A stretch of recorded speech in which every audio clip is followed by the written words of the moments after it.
What's up, Goth Gamer Nation and Goth Hunters, and welcome to Darkened Streams, wherein I review every one of the 327 episodes of Supernatural, or however many YouTube allows before shutting me down. What did we learn in the last episode? Sometimes a hunt requires the combined forces of all your allies, so that means convincing your absentee father to hang out with you. Vampires exist, but there seems to be a requirement that you live in a barn and listen to Stevie Ray Vaughan, which is disappointing to say the least. Also, you can't defeat all supernatural threats by shooting them with a gun.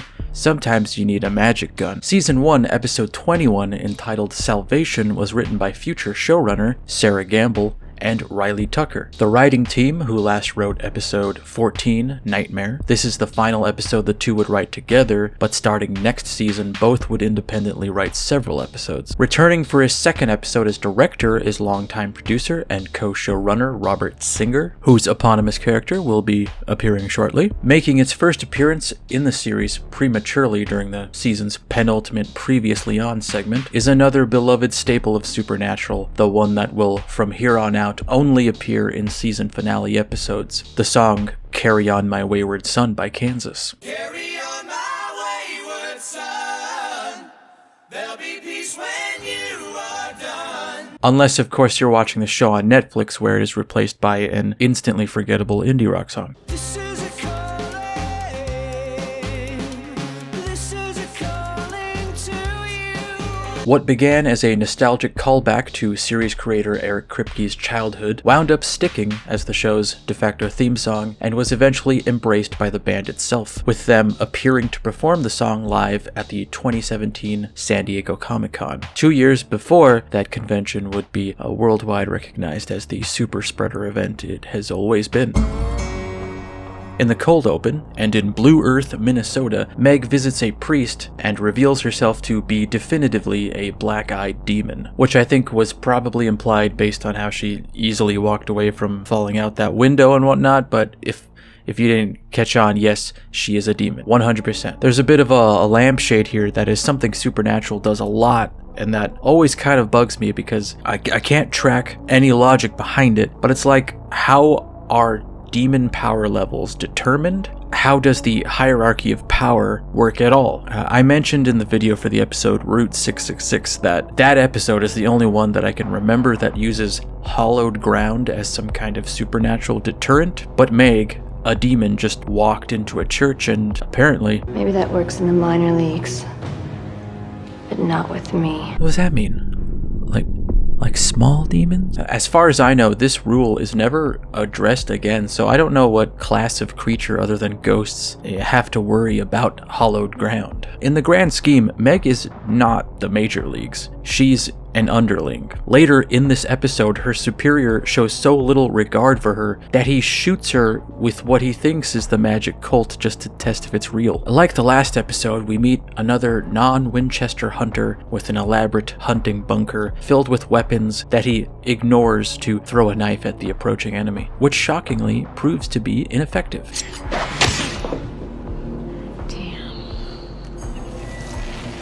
Meg asks the hunter about the whereabouts of John Winchester, but gives up the interrogation rather quickly and slits his throat. This also, by the way, continues the trend of starting out episodes by killing an X-Files alum, as this guy was in the season 1 episode Born Again. Back in Manning, Colorado, John runs down his experiences tracking the demon that killed Sam and Dean's mother. He disappeared a year ago. You remember, back when Dad was on a hunting trip and he hadn't been home for a few days. Just excuse us. He's been following a trail of similar cases to the one his family experienced, where a demon is found looming over a 6-month-old child and the mother is stuck to a ceiling and set on fire. This is usually preceded by several portents like electrical storms and cattle mutilations, but he never made it in time to save any of them. This time, however, he understands the patterns and they are pointing towards Salvation, Iowa, where the Loto jackpot is 1.7 million. On the way to Salvation, John pulls over after receiving word that Pastor Jim, the hunter in the cold open, was murdered. I'm assuming this was the pastor that John used to leave his kids with while he went off chasing shadows instead of raising his kids, as mentioned in the episode Something Wicked. So this is a real bummer for our boys. I just got a call from Caleb. Oh, Caleb! Always get excited when they mention my boy Caleb. I wonder what he's been up to. Now that the Pastor Jim arc is over, I'm back invested in the Caleb arc. The only arc that matters. Feeling pressed for time, John splits from the brothers so they can hit up both of the local hospitals to get birth records and find out if there are any children that would fit the demon's MO. Modus operandi. After doing some research, Sam has a vision of the family the demon will wind up going after, in which he hears a train passing by, so the house must be next to a railway. Wait, do they get USA Today in Canada? Did they go out of their way to do anything to make it seem like they are in the US? If so, I'm impressed. Sam, I guess, jogs over to the vicinity and sees the mother from his vision, Monica, and her child out for a walk. Well, he had a world map, so maybe he just fast traveled. I don't know. Sometimes she looks at you and I swear it's like she's reading your mind. Oh no, you think your baby's reading your mind. Big, right? Growing like a weed. Yeah. By the way, Sam, you're nailing this. This was a perfectly normal interaction. Back at their, of course, motel room, the boys finally clue in John to Sam's whole precognitive superpower thing, which irks John because that seems like something you'd page someone 911 for. Be getting you on the phone, I got a better chance of winning the lottery. Oh, you mean the Loto? Meg calls John to gloat about Jim's death and reveal that she's traveled elsewhere to find another of his allies. Caleb! So listen to this. No! Look, I know we're all pretty shaken up by the loss of Caleb. I think we could all use a moment to reflect on all the greatest, most memorable moments we've had with this character. So if you'll join me in that for a moment. Caleb hasn't heard from him?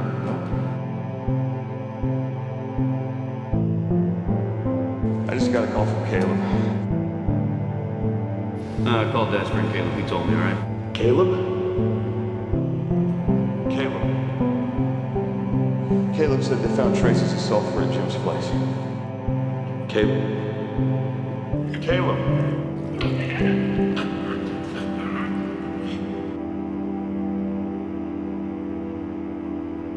Sam asks John if Meg is a demon, and he says, Either that or she's possessed by one. which is another line that is a bit of a head-scratcher if you've seen the rest of the series. Demons are only ever in vessels, in a person that is possessed. I mean, I know that, but I don't think the writers know that just yet. So it's weird coming across these old inconsistencies. It's like they really never put together a sort of Bible for the show until way later or something. John wants to go meet Meg and hand over a decoy of the cult so she'll stop killing his friends. And so Sam and Dean can go through with killing the big demon when he shows up at Monica's house. The boys formulate their plan and engage in the most powerful act of three-way repression as they don't cry about the fact that they may not all come back, but instead sniffle and share masculine nods. John shows up to a scene from a fucking Batman movie or something, and then creates a little getaway plan by blessing the water running through the pipes at the meeting place. Meanwhile, Sam and Dean are posted in front of Monica's house trying to think of a way to talk their way into being let inside. Sensing that something significant is about to happen, Sam thanks Dean for always having his back in case they don't make it out. I love you, Dean. I'm not gonna let you die. I'm just saying, Dean.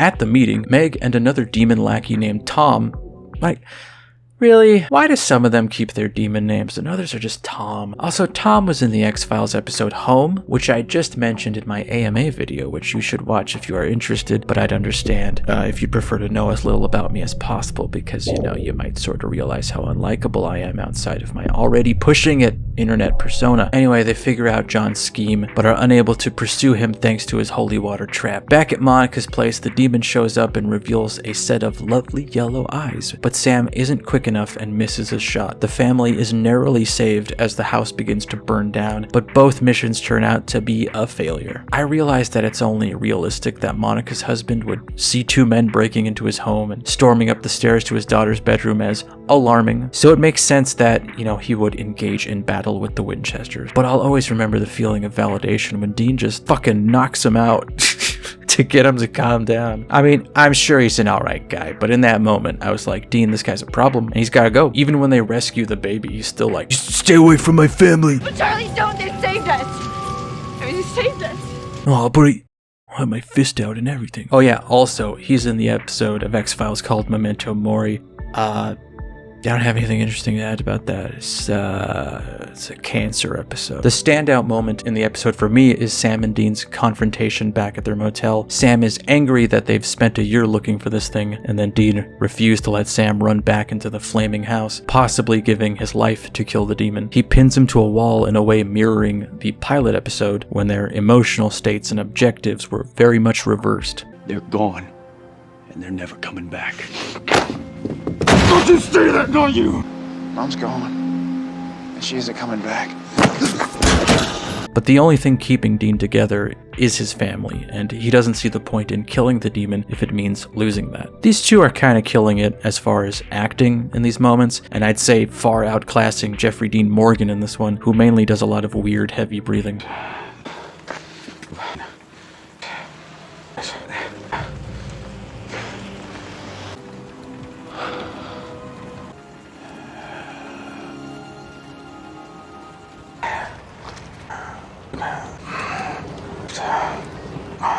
Yes, sir. What?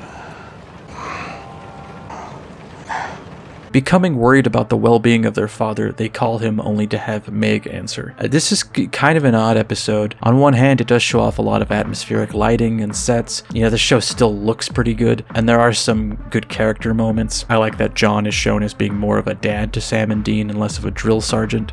Well, I'm not real crazy about this new tone of yours. You're right. I'm sorry.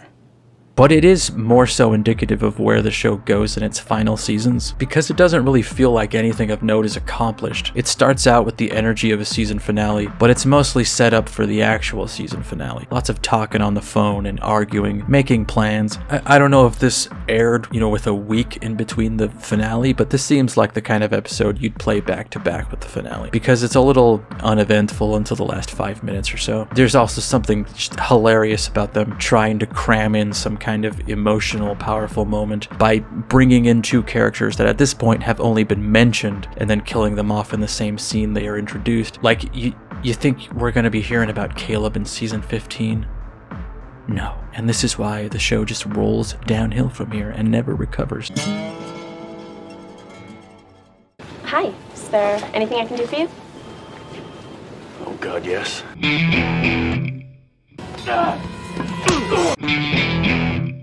After all these years, we're finally here. Doesn't seem real. We just gotta keep our heads and do our job like always. Sometimes I feel like I'm barely holding it together, man.